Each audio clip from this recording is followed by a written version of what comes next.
Okay. Well, first of all, thank you, Josh, for inviting me. I'm excited to present today. So this was the original title, At the Intersection of Emerging Technology and Art. This is kind of a reprise of a presentation I gave in Lisbon this past summer at the NFC conference. And it's really about just the last 5 years of my sort of artistic journey, how I discovered NFTs 5 years ago and kind of what has transpired, what doors have opened, and how it's changed my practice since then. Slightly tailored for this different audience, but a little caveat. I was talking to Josh before we opened up the session here. I've been really immersed in this stuff for 5 years, and so I may be throwing around terms or concepts that are very familiar to me that I don't know may feel foreign to all of you. I'm just going to keep moving, but we'll have plenty of time at Q&A at the end to kind of do deep dive into any of these things, or I can go under the hood a little bit with my art. So anyway, I'm just going to apologize up front for anything that doesn't make sense. I'm Jeff Davis. I'm a generative artist, and in a very simplified way, what that really means is I make digital art using computer code and create creative systems that generate unique outputs. So instead of using digital tools to create a specific work of art, I create a system for the generation of the work of art, and then that system creates random outputs. And we'll get into that a little bit more. And I'm also a strategic advisor at ArtBlocks. Josh referenced that. ArtBlocks is a digital art platform for artists who work in the way that I do for generative artists. And the work on the platform is in the form of NFTs, which again, we'll get into all of this as part of my presentation. So a little background on me. I've been a practicing artist for 30 years. My background is in traditional media, painting and printmaking primarily. My undergraduate degree was actually in studio art and mathematics. So I was a math major actually before I was an art major. And then I went on to receive my MFA at the University of Chicago in painting. My early career, I focused on painting and silkscreen primarily for my mediums. And in terms of the style of work that I was doing, it's always been geometric abstraction, I think drawing from my math background. But in the early part of my career, I really focused on architecture, and I used the architecture around me as sort of a vehicle for exploring form and color. So trying to find and simplify the very basic things around you that you see, doors and windows and walls and things of that nature, and boiling them down to just their very basic elements and then presenting them back as geometric abstractions. As I moved on in my career, it started becoming increasingly digital. When I was in grad school, I learned Photoshop and Illustrator. I thought that's how I was going to make a living probably when I graduated with a painting degree. And I used those as tools often as like a sketch pad. I would kind of figure out the concepts I'd want to work on digitally very precisely using grids and that sort of thing. But then I would execute them in paint or as silk screens. And primarily because I didn't feel that the printing technology was where I wanted to be at the time. This was kind of the mid 90s. But eventually that technology caught up and I started doing my work as digital prints as well, and kind of left behind my painting and traditional printmaking practices. And so my kind of process is I would create artworks in Photoshop or Illustrator, produce them often as large scale digital prints, and then find exhibition spaces. I live here in the Phoenix area. And so this is what we're looking at is an exhibition I had at a gallery called Orchid here in Phoenix. It's called Location Series. And it's a series of large digital prints. and it's emblematic of my style, kind of in the earlier part of my career when I was exploring this idea of um, using architecture to create geometric abstraction. Then in 2009, so this is how I was working probably from mid 90s to mid early 2000s. Like, so I guess what is that? That's a, yeah, 10-year period or so. In towards the end of the 2009, I wanted to start introducing randomness into my art. So I had sort of built this visual vocabulary of how I was working with color in terms of color intervals and a lot of linear structures that were based on whole number proportions. And I decided I wanted to, instead of like using references in my world to shape decisions that I would make, I decided I wanted to introduce randomness, and essentially you just put random numbers into this framework that I've developed visually and just see what the outcomes were. I initially started working with like Excel to just create tables of random data that I would then draw digitally. But then eventually, that seemed a very tedious process to me, and I eventually discovered processing, which is essentially a JavaScript. Well, it wasn't JavaScript at the time, but essentially a coding library that is kind of built for artists, visual kind of thinkers, and so that was a big unlock for me. It allowed me to work kind of more rapidly, more iteratively, think about larger systems. And so I've been working that way as a generative artist since 2009, 2010. What we have on screen here is another exhibition I had here in the Phoenix area. This is called Facades. And so these are algorithmically generated grids, colorways that are meant to resemble facades of buildings, of kind of steel and glass buildings seen from different perspectives. But again, here, large scale digital prints. These are all mounted behind plexiglass with some hanging kind of hardware in the back. And this is how I worked. So generatively, but as a printmaker, I would say, for 10 years after this, so 2009 to 2019. So I thought of myself essentially as like a generative printmaker. I would create algorithms for generating prints that I would then find exhibition opportunities for. And so in 2009, that leads me to, so my, what I want to touch on today are four different transformations that happened in my artistic career based on basically discovering NFTs. And so the first one is digital ownership. And so in 2019, I discovered NFTs. I had been using digital tools since I mentioned, like since the 90s, but there was always this physical manifestation. And so discovering NFTs allowed me to start thinking about my work, keeping it in a natively digital state. So in 2019, I don't know exactly how it happened. I discovered a couple of NFT platforms. I wasn't even necessarily seeking them out. Super Rare and Known Origin. There were a couple early ones. I think one of them maybe followed me on Twitter, and I wasn't actually very active on Twitter, and I just sort of noticed and kind of dug into it and was checking out what they were doing. I sort of knew what Bitcoin was at the time, but didn't really have any understanding of blockchain technology, or that there were other blockchains, I guess, besides Bitcoin. But I was really intrigued by this idea of there was a marketplace that was transacting in digital artwork. There wasn't physical things that were being bought and sold. There were digital assets that were being bought and sold.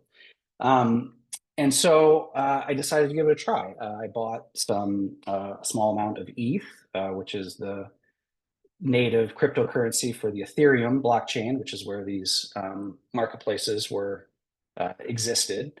And I created some of my first NFTs. And my initial kind of foray was, definitely largely experimental, just trying to get my footing and kind of understand the mechanics of how this worked. And so primarily what I was doing was taking algorithms from some of my print projects that had been done, a couple years, a few years past, and I would run additional outputs. I'd basically create extensions of some algorithms I was working on. And then I minted them, which is the terminology for creating the NFT on the blockchain. And sold the first few of them. Those proceeds, when you sell NFTs, they come to you in the form of cryptocurrency, your sales. And so I just used that ETH that I received for my initial sales and sort of reinvested it back into creating new works moving forward. Then in 2020, I decided to kind of go all in and just go jump in all the way in and give it a shot and just see what was going on here in the space. So this is like early 2020s. I created my first kind of dedicated NFT project called Abstract Tokens. That's what's up on the screen here. It was a series of 60 artworks that came out of an algorithm that I developed that explored, again, sort of these linear structures and color palettes, color intervals.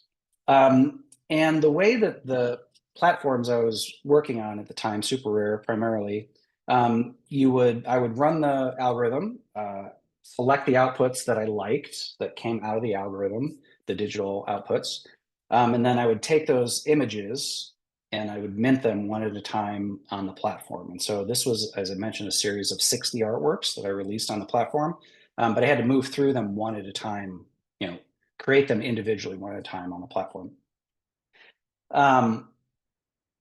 It took about 6 weeks for me to kind of realize this whole series through the NFT platform.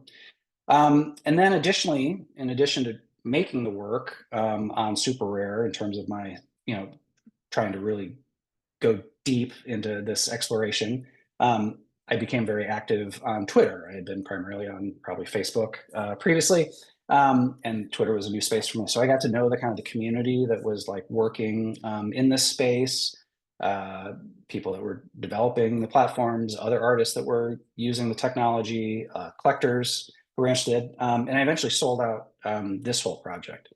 And so this initial success that I had really kind of confirmed me that this was an interesting frontier that I wanted to kind of keep pursuing and kind of keep working in. And so I created my next project, also on Super Rare. It's called Jazz Tokens. These are actually influenced by, I'm a record collector, and there are these jazz albums that Joseph Albers did the cover art for, and they're kind of random circles or random shapes. And so I created an algorithm that was sort of inspired by that. So that's what the name is, so Jazz Tokens. And this was a series of 24 artworks. And what I was realizing as I was kind of working through this new way of making for me is that the NFTs for me personally reduced a lot of the constraints I guess I had on my artwork previously. So I didn't have to deal with physical materials or space limitations. And so I realized I could start thinking in new ways about the scope of my work. And so instead of creating an algorithm to create 10 to 12 works that would fit inside of a gallery space, I didn't have those limitations anymore, or storage things for when the show came down. And so I could think 20, 40, 60, larger in terms of the systems, in terms of the outputs that could come out of the systems that I was developing. And there was also this great community of collectors that was really interested in both the kind of the format of the work being in NFTs and tied to a blockchain, but also the generative nature of my work. It became an interest in, what is this method, in the way that you're creating the work. So there's this great community sort of around this that was also very appealing. Something I hadn't necessarily felt very strongly in my more traditional, I guess, contemporary art career. It was sort of, you explain to people how to use computers to create prints and put them on the walls, and people's eyes would sort of glaze over, and I always sort of felt like a bit of an outsider, and this sort of felt more like a place where felt more like home to me. Like people were really engaged with the work and the style and the way in which I was working. But as I mentioned, the platforms I was working on, they're kind of referred to as one-of-one platforms. And so they're built for this idea that you create a unique work of art, you mint it, and you sell that one work of art. And that's not exactly how I work. I work in a very serial fashion and often in large series. Um, and so I was thinking there should be a better way, particularly in this new world, to kind of do generative art. Um, and so that leads me to my next transformation for my career I want to talk about, and that's on-demand generation.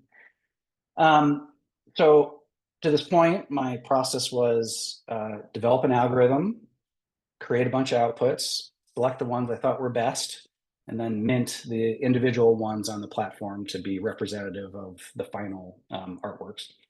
But it seemed like there should be a way to, my work is code-based, that I should be able to put the code of my algorithms online and let people come to it and pull down outputs, pull down the work itself instead of me curating it and putting it out one by one. It seemed like there was a more efficient kind of path to that. Enter ArtBlocks. Later in 2020, Eric Calderon, who's the founder of ArtBlocks, September 2020, he reached out to me. He had discovered the work. I was just showing you on Super Rare, and told me about this platform he was building called ArtBlocks, and thought my work would be a good fit. So he asked me to participate as an artist, and I was very intrigued by his description of the platform. It sounded like the best way I could describe it at the time was a vending machine for digital art. So again, instead of the artist choosing individual things and selling them individually, the buyer would come to the system and buy the art and bring it down themselves. So I started working on a project called Construction Tokens. That's what we see on screen here. And I helped launch the platform with Eric in November of 2023. We kicked it off with 3 projects, one of which was mine. And this was my first time thinking in a much different scope about my work. And so you can see, I guess, on the slide, 500 works. So this was a generative system that created 500 outputs, which was kind of unfathomable to me before. Because of the things I was talking about in terms of either space limitations for physical work or the idea of individually minting 500 works to a platform. You just couldn't do that. Here you can, because all I had to do was put my system online, and then everybody else could bring down the artworks. Project was very successful on opening day, and I was just kind of blown away by the possibilities that this opened up for myself and just artists who work like me, for generative artists. So in the beginning of 2021, I joined Eric to help build ArtBlocks as a company and grow the platform, so that we could kind of share this platform with other generative artists.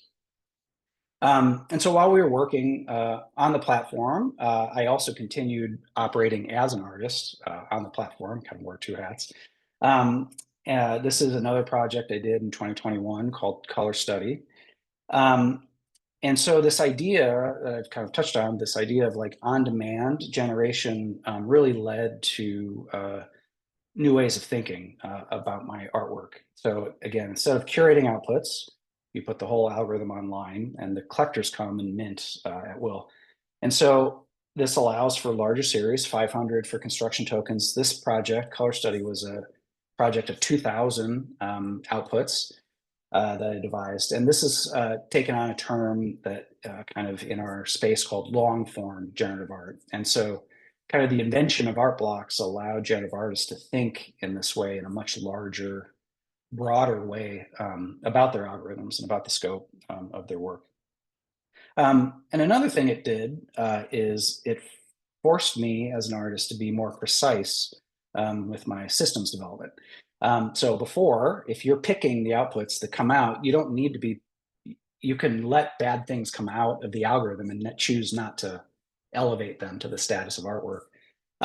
If you're putting your entire system online and letting people come to it and mint their own artwork, then everything that comes out has to be good. And so it created a new way of thinking for me in terms of a generative artist that I hadn't had to really think about before. The kind of a refinement of the system so that it was complete in and of itself. It did not require human intervention, kind of post image generation, I guess is the best way to put it. And then here's another ArtBlocks project of mine, kind of from the early days, 2021, called Rhythm. It was a series of 333 outputs.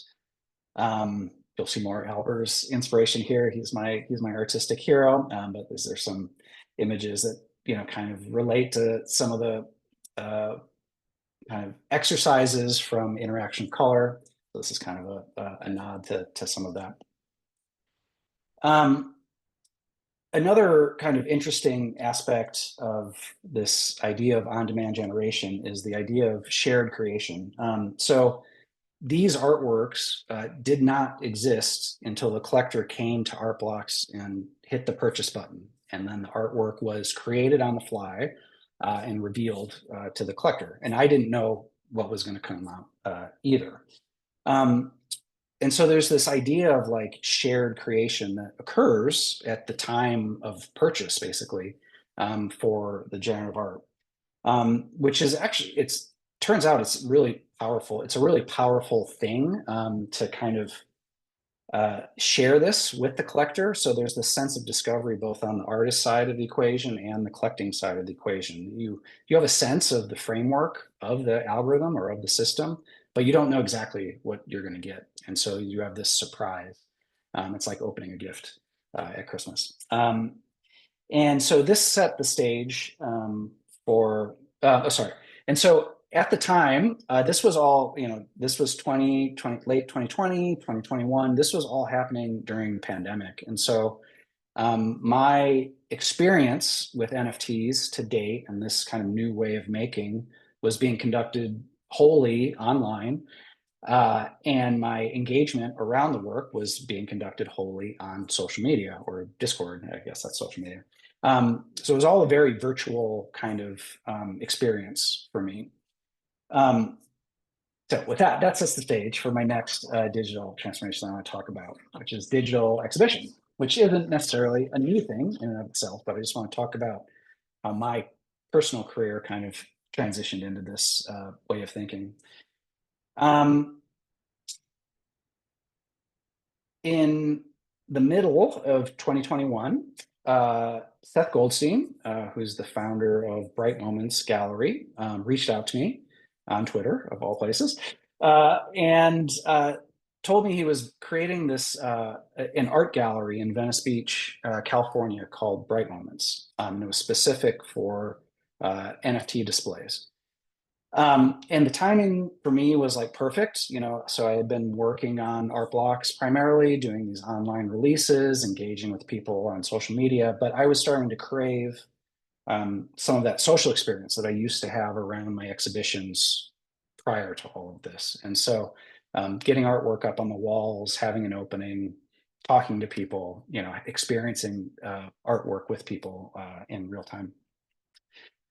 And vaccinations were starting to happen around this time. And so this started becoming a possibility. So in June of 2021, I helped launch Bright Moments Gallery with Seth with my art project Portal. It was the first kind of art project that they kind of exhibited in their space. And we didn't know it at the time. It was just all very scrappy and just kind of learning as we went, building the plane as we went. But it ended up kicking off something, start of something really special. After that event, Bright Moments went on to host NFT exhibitions in 8 international cities after the Venice Beach opening. And I had the privilege to participate as an artist in every one of their openings throughout the last it was a 3-year journey. And so I was able to participate in all of them. So it was a very special relationship that I ended up having with Seth and with Bright Moments. Oh, and sorry, this is just a photo from my exhibition. So the first one was Venice Beach. The second city they went to was New York City. This is from my project called Reflection. which was a gallery they set up in Soho in New York. So that was city number 2. The third city that they went to was Berlin. And this was an exhibition they held in Kraftwerk, which is a huge concrete power plant, ex-power plant in Berlin. And he created a massive NFT exhibition there. So this project's called Inflection, was my project from Berlin. And then they went on to do exhibitions in London, Mexico City, Tokyo, Buenos Aires, Paris, and Venice, Italy, which is where their finale, kind of their final exhibit was. And so it was this 3-year journey of digital exhibitions across the globe that I was just so proud to kind of participate with them in that journey. And as I mentioned before, this idea of like shared creation, which was a very powerful thing, even though it was happening online, what kind of the special sauce was for Bright Moments was this on-demand generation was happening in conjunction with a live event and opening. And so you had this shared creation, but it was happening in real time, artist and collector seeing with each other in a physical space, seeing the work come to life at the same time. And so this also changed again, kind of I adapted my kind of artistic direction as well because of this. And so you're thinking about now the live experience of the digital work, how these screens sit in the space, how they'll illuminate the space, and also the connection to the cities where these were happening in. So is there something that connects this project to Berlin or London or whatever the cities were where these events were being held? And so that created a new context for my work as I was working on these things.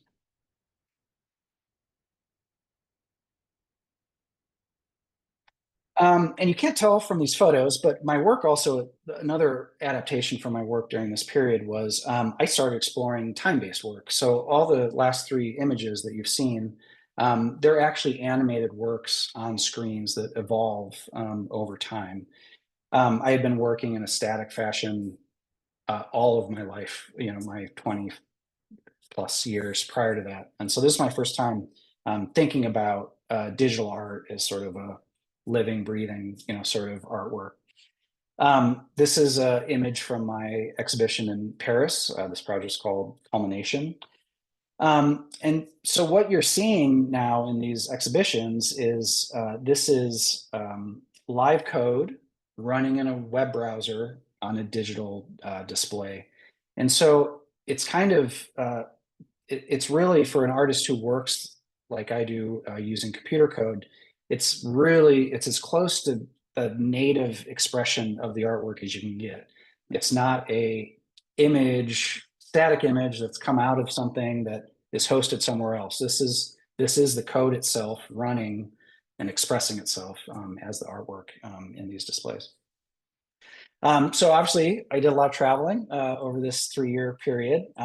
This ended in the middle, April of last year.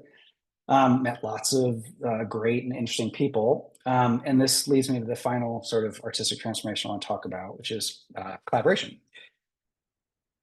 And this last item isn't really directly tied to NFT technology. It's just more, an outcome of this journey that I've been on over the last 5 years. It's just presented opportunities for working with other people in ways that I hadn't experienced previously in my career. So in the second half of 2023, I worked on two different collaborations. This first one is a project called Schema. I worked with the Dutch art studio Drift. They are well known for their kind of large scale kinetic sculptures and installations, drone performances.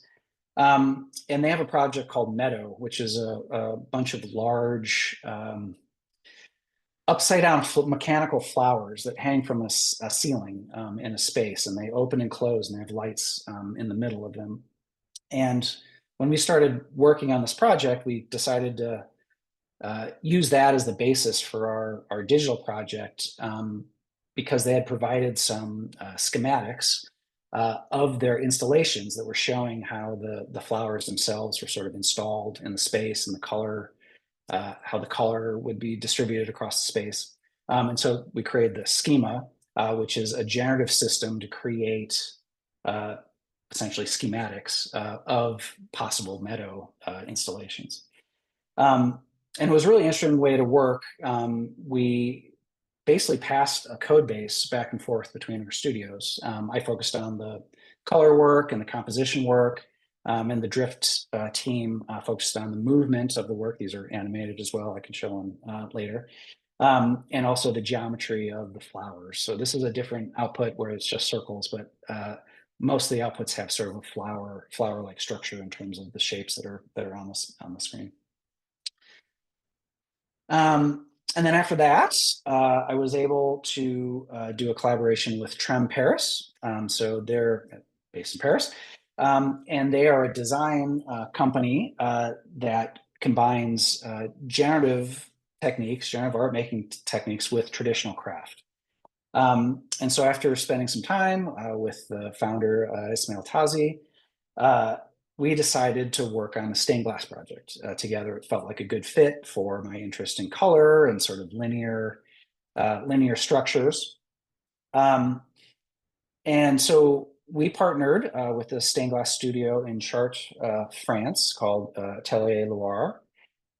They're known for doing historic stained glass preservations. They did the cathedral there in Chartres, but they also worked on the Notre Dame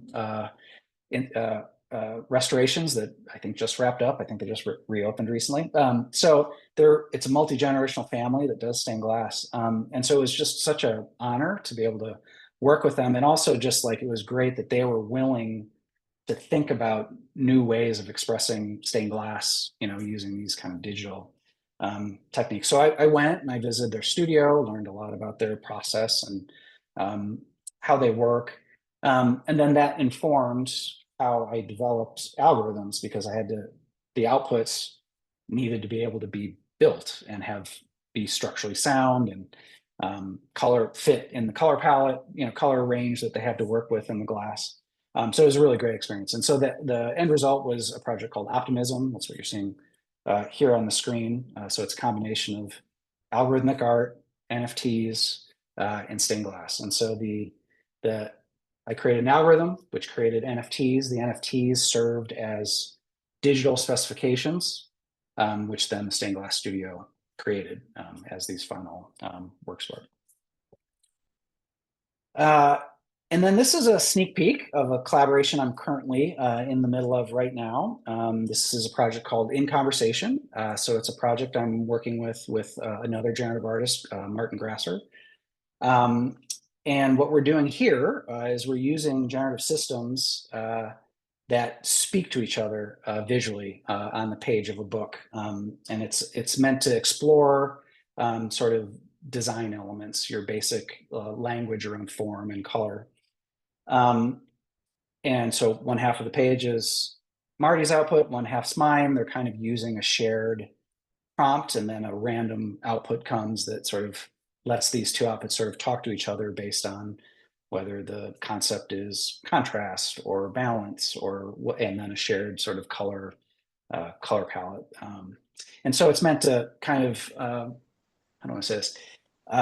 When you're teaching design foundations, color theory, and you show a single example, it's meant to sort of circle the idea of what these concepts are versus saying, here's a single representation of that concept.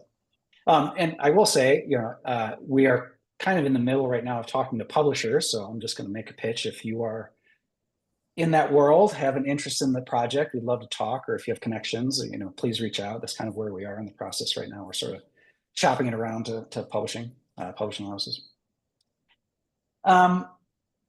But really, this is, like I mentioned, this is all new territory for me, collaboration. I'd always worked sort of individually as an artist for the first 25 whatever years of my career. And so it's been really exciting to this opened up a lot of new doors. I'm learning all sorts of things, new things, which is exciting. Thinking about my work in new ways. So anyway, not directly related to my NFT to the NFT technology, but just kind of where my journey has taken me from working with NFTs.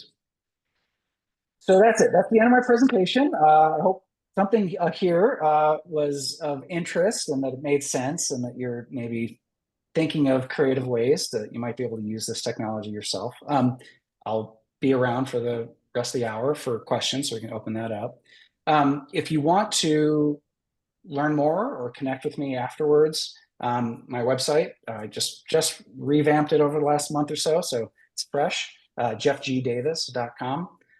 That's the best way to kind of find where I am on social media, find out more about who I am, what my work is, and look at my project. So, all right, thank you. I will now stop yammering, and we can do some questions. I have some tabs up too, so anything that did make sense, or if people kind of want to go under the hood or see some of these things live, happy to kind of get into that now too. So. All right, awesome. Jeff, that was fantastic. Thanks so much. I think we've got a couple questions already. Jose Antonio had a question. Jose, do you want to ask that yourself? Yeah, thank you, Josh. And thank you, Jeff, for this wonderful presentation. I'm so fascinated by these metaphors related with organisms and art. So my question is if you think about these NFTs as a kind of organisms that can even mutate and transform by themselves and challenge the logic of the artist. At some moment, the artist lose the control over this dynamic. And it's so interesting because it's questioning the concept of the artist and also this possibility to discover the output of your work at the same moment that the other person is buying the NFT. And it's so challenging because it's also a lot very connected with nature. It's so technological, but at the same time it's very rooted in nature and the way the organisms in nature evolves and transform themselves. So I'm very curious about what is your thought about these combinations and this challenge that we are living in the art and the technology, about the autonomy of the artist's work that the technology is giving us. That's the question. Yeah.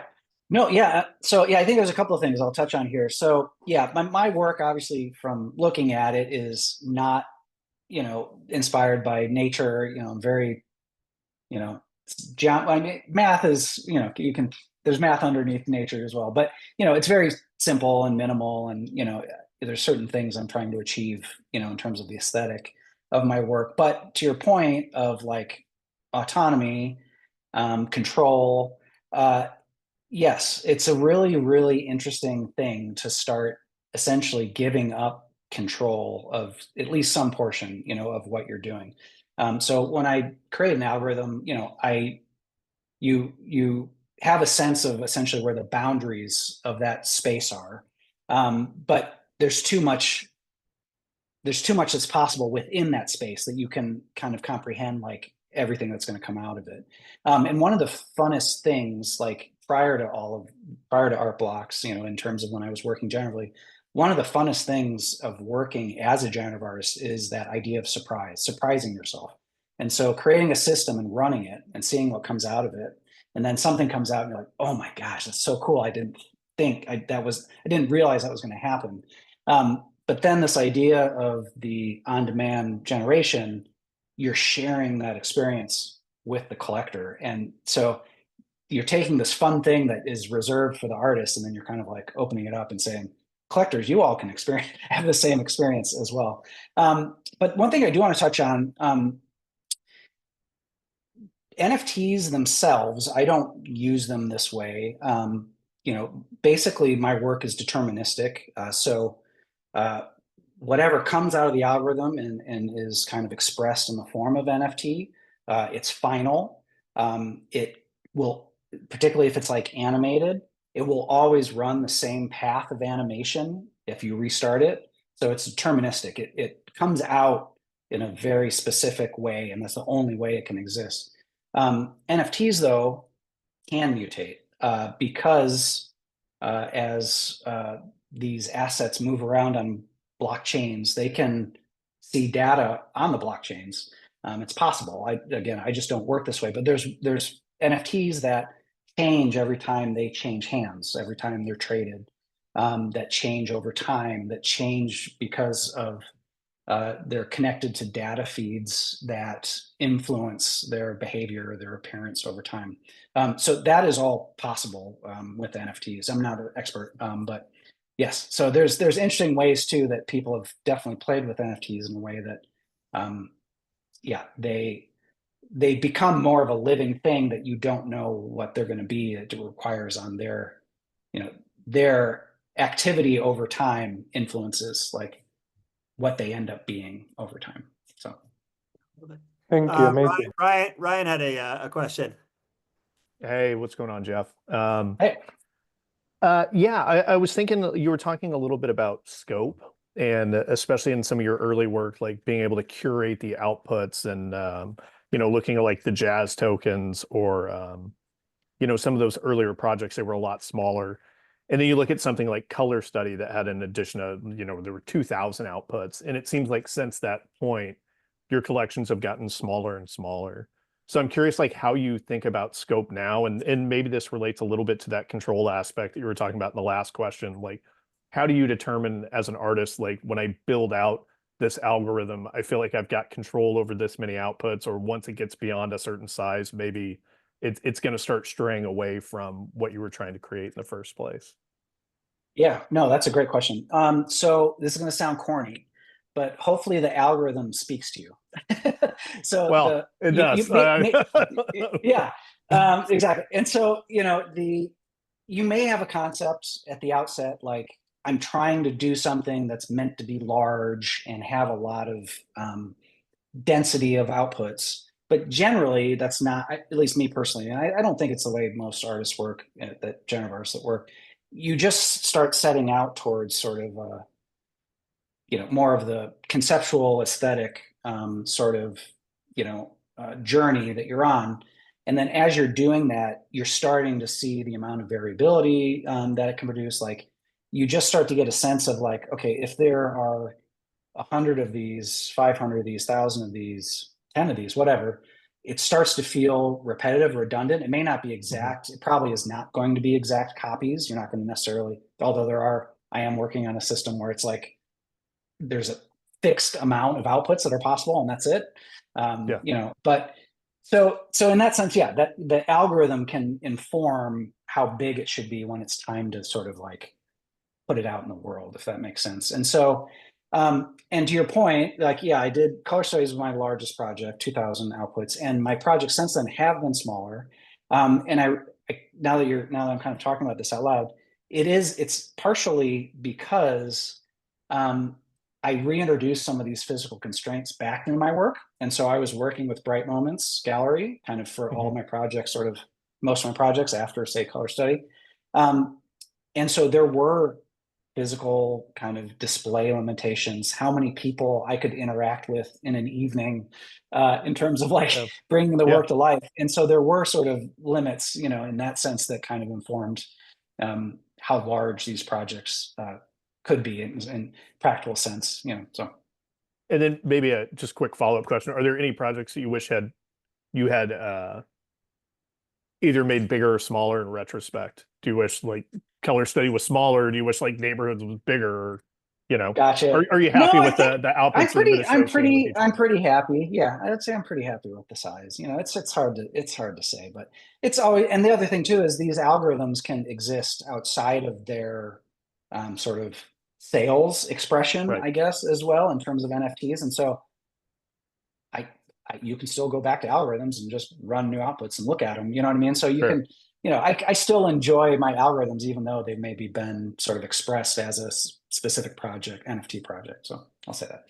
I love it. Thanks, Jeff. Trish had a question. Hi there. Thank you, Josh. And Jeff, thank you for presenting your work. It's really beautiful. And I'm very fascinated by your process and your evolution to where you've come to today. Um, and this question, I'm curious, is when you're working with algorithms, is it considered working with AI in generative No. art? Yeah, Okay. no. So these are, yeah, completely distinct. Well, artists are finding ways to use both technologies now, I would say.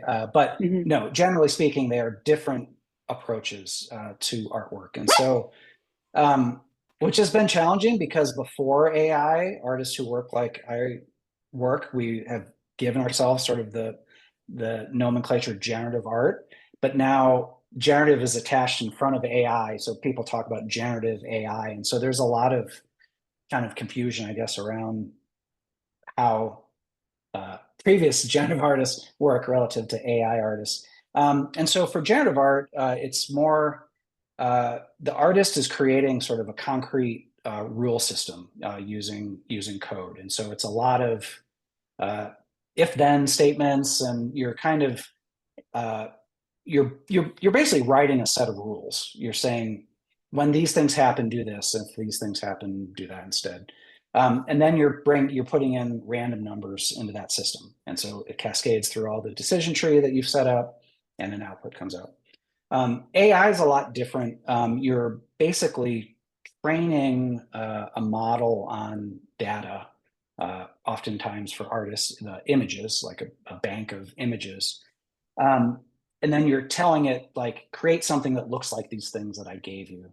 And I think a really interesting distinction for me is that it's kind of a black box. Like, you actually have no idea what's going to come out of the model that you've trained. Um, for a generative artist, you could you you could execute every single thing in that system that you've created. It might be really, really big, right? But it is a finite bounded system of some sort. It could be very, very large. So you, as a generative artist, the way I work, you could predict everything that comes out of it. You could reverse engineer it back to the rule set. You know what I mean? And an AI is much more of a, the model itself is sort of banging things up against each other, and you don't really know what's coming out. It's just sort of a mystery. And so, yeah, just different ways of working, both very, very valid and interesting ways of working, but yeah, different. So a lot of times generative artists now are starting to talk about themselves as algorithmic artists, which is meant to be a distinction from AI, or procedural art is another way to kind of describe the type of way we work. Great. Thank you. Margaret had a Yeah. question. Hi, thank you, Jeff. Lots of ideas brewing in my head now after this talk. Mainly, how should I even get myself introduced to this? As far as starting code, I've very cursory introduction to it. I know Python exists. I know C++ exists. JavaScript's been forever ago. So how would you recommend somebody introducing themselves to playing in this format? And in specific, I'm interested in introducing it to interior or exhibit settings where it's like spatially creating options, and like kind of inputting those constraints sounds really interesting to me, since materials come in like finite formats anyways. So being able to see what can get populated sounds very interesting to me. Yeah, sure. So I would say the bulk of individuals that I know that work this way actually do use JavaScript. And I had mentioned processing before. It's a Java-based language, but they've ported it to a language called P5.js, which is essentially processing on JavaScript, and it runs in browser. And so that's why it's kind of more accessible to people. So I would highly recommend P5.js as your starting point for learning this. And there are a lot of great, and I also recommend where you should go to learn about it. So there's a YouTube series called The Coding Train by Daniel Schiffman. He is so entertaining, and he walks through kind of, module by module, how to different concepts in creative coding with P5.js. So that would be my recommendation for that. Yeah, artists do use different tools, but yeah, Python and C++, like it really ends up, a lot of these expressions end up happening inside of a web browser. And even if it's on a display, it's basically a display running a full screen web browser, with sort of JavaScript running in the background. So yeah, that's where I would direct you from. Thank you so much. Yeah. I will note I'm going to try to set up a P5JS workshop for future spaces. So that's on deck. And I would also suggest that like while AI doesn't generate generative art, like those are different things, you can use ChatGPT actually to create prompts for P5JS and processing and stuff like that too. So it's a really weird co-pilot. So these things are all getting very melded together. Yeah, and I am over the last 6 months or so have been integrating AI into my coding workflow. Yeah. Not using AI to create images, but using AI to help me, do menial coding tasks that, I don't need to waste time setting up how to draw a grid of a whole bunch of squares. I can just Totally. kind of bring that in and I can focus more on, the aesthetics and the fun kind of direction of my work. Yeah, these lanes are all blending together. So I think we only have a few minutes left. So Roger, do you want to ask the last question? And then after that, Jeff, if you want to sort of sign us off and if there's any sort of parting notes. Yeah, so I was really fascinated by the project where you took the NFTs and turned them into stained glass. I mean, I really sat up in my chair when you showed that. And I mean, it just takes your brain into places of like you could use generative art to create sculptures. I mean, like you could just do so many different types of things and use so many different types of materials. And I was just curious. I mean, obviously, other than the clear limitations or like qualifications you had to give that it had to be able to be built out of stained glass. Have you, I guess when you bought, like, could you buy those stained glasses and also get the NFT along with it? Were they kind of paired together? And then have you had any more inspiration to go in that realm and explore kind of like physical material expressions of generative pieces of art anymore? I'm just curious to hear you talk about that a little bit more. Thank you for letting me ask my question. Yeah, absolutely. Yeah. So, a few things to unpack there. So, yes. So I've done other projects prior to that one where there was a print component to an NFT sale. So it was a generally created NFT, but then I was offering a unique print that was based on that. And so it was a very similar process. The NFT kind of was essentially the print file, and then I created an edition print and gave that to the collector. But there is this really, when you start getting into physicals based on NFTs, there's you have to really think about the relationship of these two things and how you want them to live with each other, because they are unique assets. So for my stained glass pieces, there are NFTs. The collectors who bought the stained glass panels received the NFT from me. But that doesn't mean that the collector needs to keep those things with each other. They could sell the NFT and keep the stained glass, or vice versa. I mean, there's nothing stopping them from separating these two items. And so in the way I think about these things is that I think of them as separate works of art, or just having separate sort of lives from each other. And so if I'm working on a physical expression, I think of the NFT as sort of the source, the digital source for that physical thing. And so I like a way I kind of describe it's different, but like if you buy like a James Turrell installation and you put it in your house and you've got, this sort of opening with lights behind and stuff, you're not actually buying the hole and the light infrastructure. They can advise on who would install it. You're buying basically a book of all the specifications of how you install this artwork in your home. And that's what you're getting from the artist. And then it's up to you to sort of execute it. This is different, but those are two different things, right? So you could sell your home and someone would get the physical Turrell. Maybe you still have the plan book, whatever. So that's how I think of the NFTs as they relate to like physical, outputs. And yeah, NFTs have been as I mentioned, it's been a 5-year journey of a 30-year journey for me as an artist. So I'm continuing to think about what are different other ways to have sort of physical, in real life sort of experiences around the things that I'm doing digitally. But I really do like the idea of the NFT sort of being sort of this source plan, the core thing that then has a physical expression, but then they can be sort of separated from each other as sort of unique assets, as it were. Fantastic. All right, Jeff, thanks so much. This was like a really fantastic session. I know there's like probably lots of questions. If people have other questions, feel free to reach out to me. I'm sure you could also reach out to Jeff, but I'll try to get those things answered. Jeff, anything you'd like to sort of message to the community here? Any next steps or things that you want to leave them with? Yeah, no, I mean, so I thank you, Josh, for having me. I really appreciate the opportunity to kind of talk about my work and talk about these kind of nerdy sorts of things. It brings me joy. Yeah, and people are asking the best way to connect. I would just say go to my website, jeffgdavis.com. That's the easiest thing I can tell you to do. On the About page is all my social media. And so that's the best way.